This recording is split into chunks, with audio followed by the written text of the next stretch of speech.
Hello, magandang araw po mga lalabs, mga vayots. Magandang hapon Pilipinas, Luzon, Visayas, and Mindanao sa mga kapwa ko Dabawenyo, Davao Region, sa buong Mindanao, sa lahat ng mga Bisaya around the world. Hello, Miguel Love, shoutout po sa inyong lahat. Sa mga kapwa ko din po, OFWs around the world.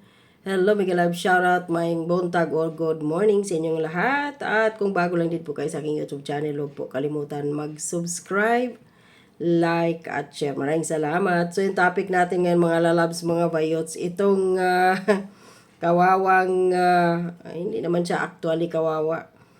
Itong witness na pinulot ng kamera nila ni Martin Romualdez. Iwan natin kung hindi natin alam kung magkano ang binayad dito.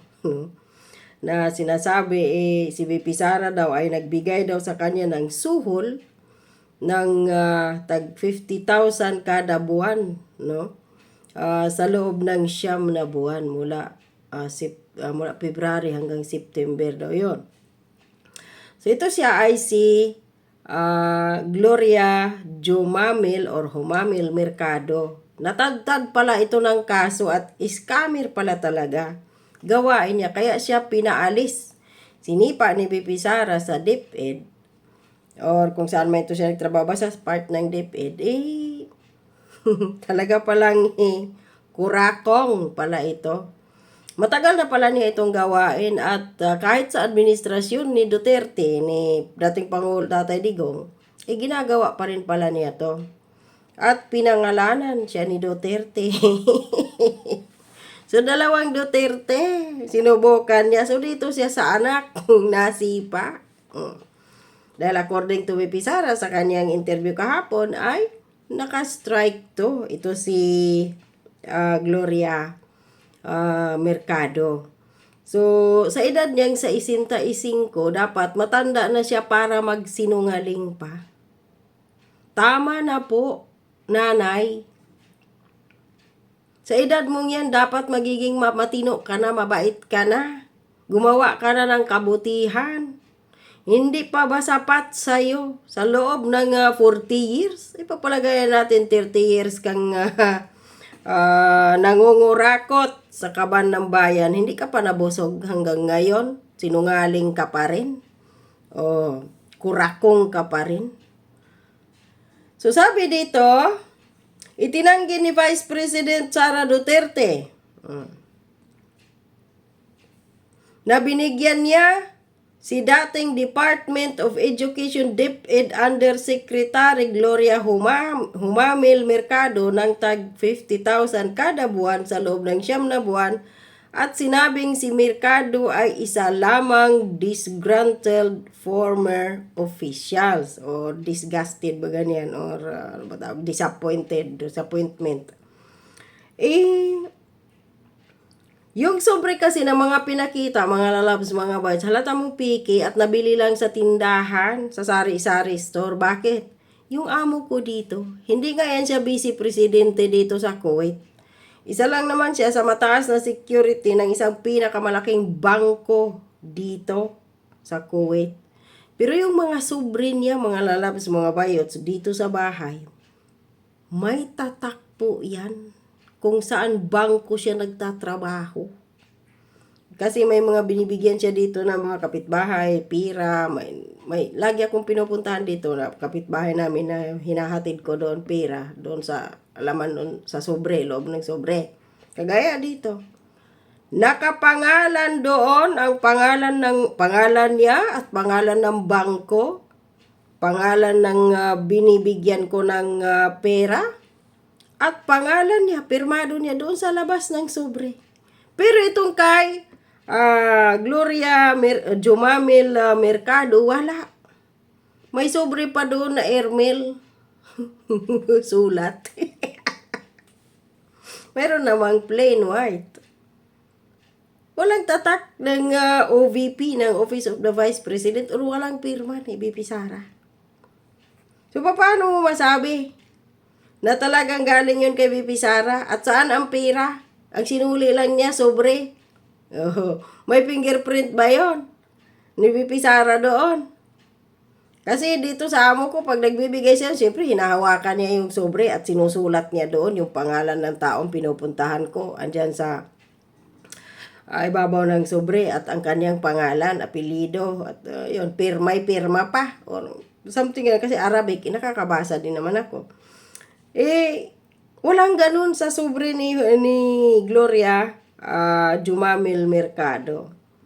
So sabi pa niya dito, sa press conference itong Miyerkules, Setyembre 25, sinabi ni Duterte na na-dismiss si Mercado dahil sa umano'y pag-solicit ng 16 million sa isang pribadong kumpanya gamit ang kanyang pangalan ng walang otorisasyon. Ayun. Kasi nga, gawain na niya yun. So sa ikalawang pagdinig ng House Committee on Good Government and Public Accountability, walang accountability ang Kongreso kahit kailan.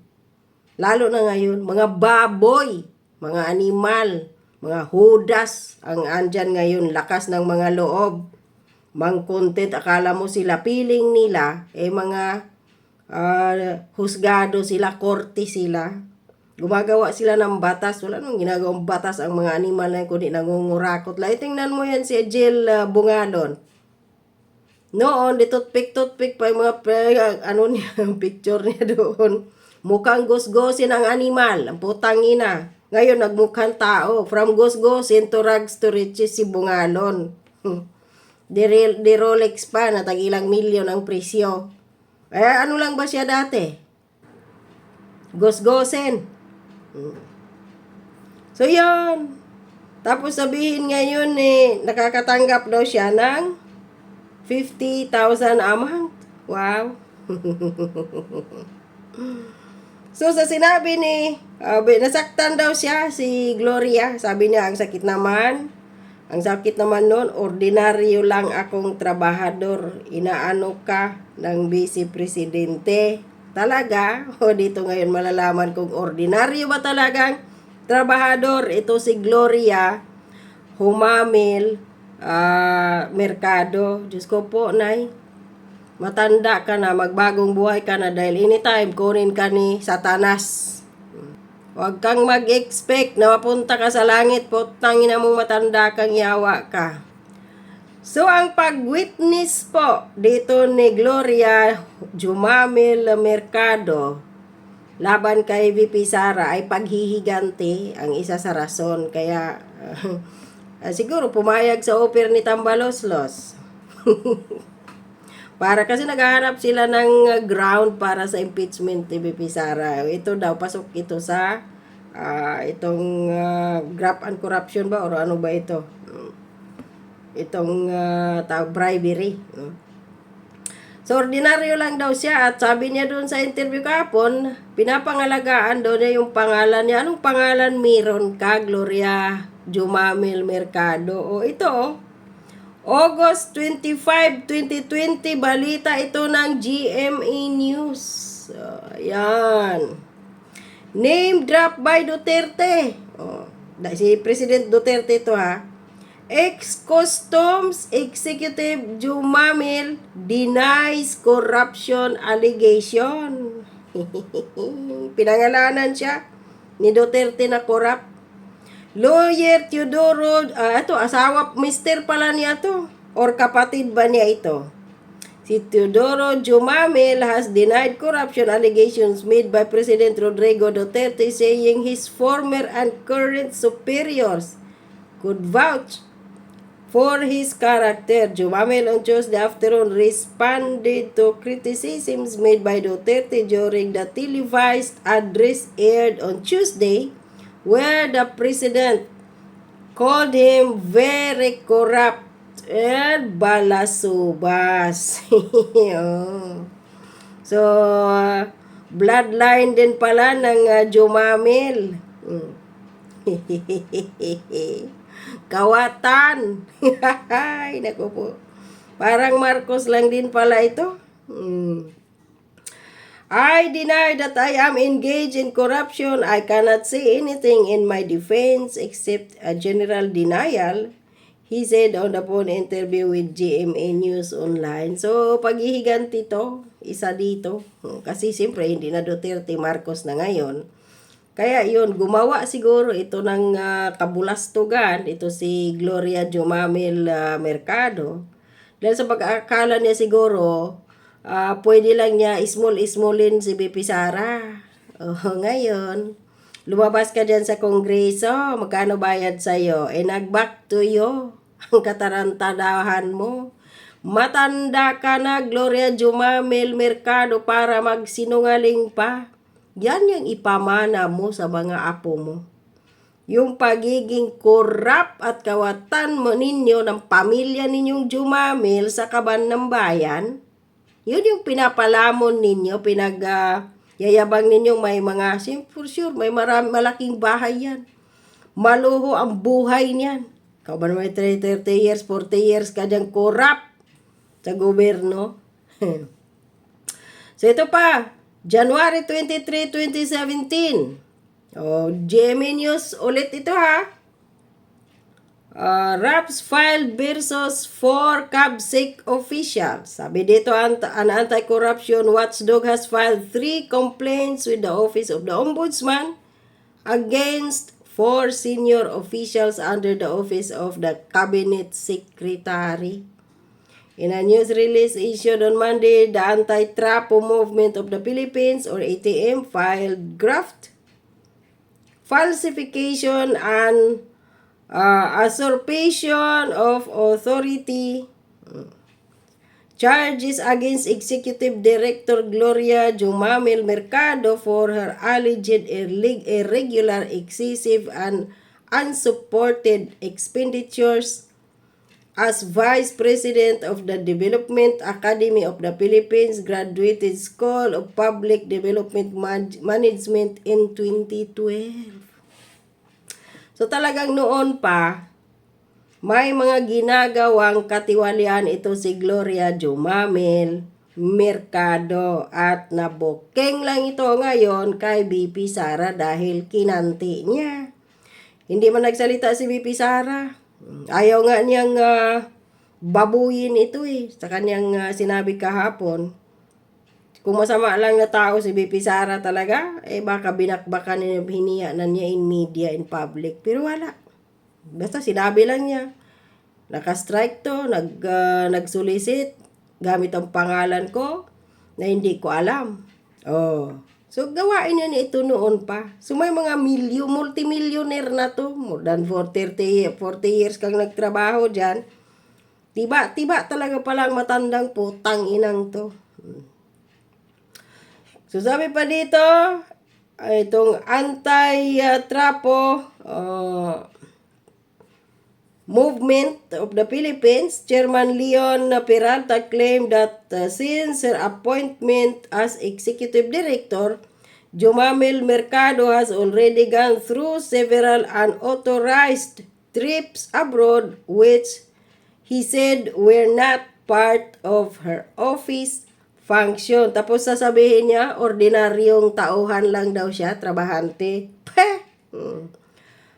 As it now appears from recent posting of Dr. Mercado in her Facebook page, her recent trip to the United States appear to be more of personal and family related, more than that of government business, sabi ni Peralta. So, yun. Kurakong pala talaga ang puta. Timbog ka ngayon kay BP Sara. Nabulgar ka at lock na ng kanyang profile, ng kanyang Facebook account. So, ito pa, hindi lang yun sa GMA, ito, Inquirer. Sabi dito, a complaint was also filed against Executive Director Gloria Jumamil over several allegedly irregular, excessive, and unsupported expenditures incurred by the Development Academy of the Philippines or Philippines Graduate School of Public Development Management during her stint as its Vice President in 2012. So, yung ginawa niya kay BP Sara, na nagsulisit siya doon, tagal na niyang gawain yun. O wala lang pumuna sa kanya noon.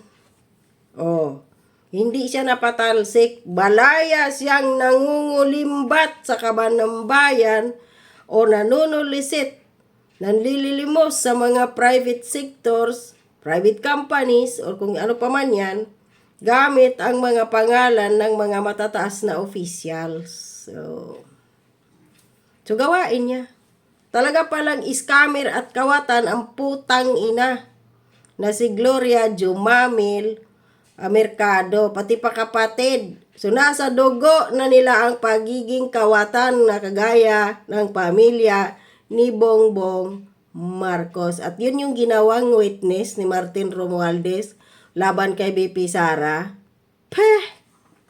Kakahiya kayo, ang hilig ninyo dyan sa kongreso mag-hire ng ganito. May mga kaso sa ombudsman. Tapos yung mga makakapal pa yung mukha diyan ng mga kongresista na nagsasalita over kay BP Sara na may mga kaso din sa ombudsman. Meron pa dyan convicted for child abuser criminal na hanggang ngayon hindi pa hinuhuli. Tinatawag pa rin honorable ang putang inang Franz Castro. Nag-hire pa kayo ng mga life imprisonment na mga kriminal para mag-witness na si Duterte mamamatay tao, inutusan kami na ganito, gano'n. At sus, putang ina niyo, kakahiya kayo. Hindi yan sa korte. Lagi yan sinasabi, kapag pupunta ka sa korte, magdemanda ka, dapat malinis ka. Tapos mag-witness. Mga kriminal, mamamatay tao, sentensyado, may kaso, putang inang yan.